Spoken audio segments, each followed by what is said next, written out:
Good morning mga kamahal. Ang ganda ng weather ngayon kasi may dala akong payong.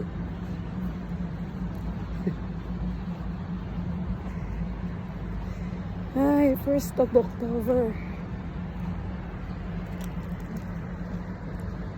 Have a blessed day. Ingat kayo lagi. Marami ng tao.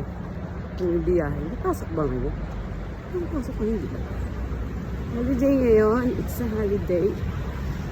Kaya, simpleng outfitan.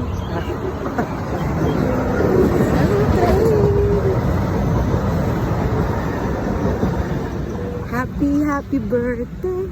Happy birthday to you. Happy birthday po, tita.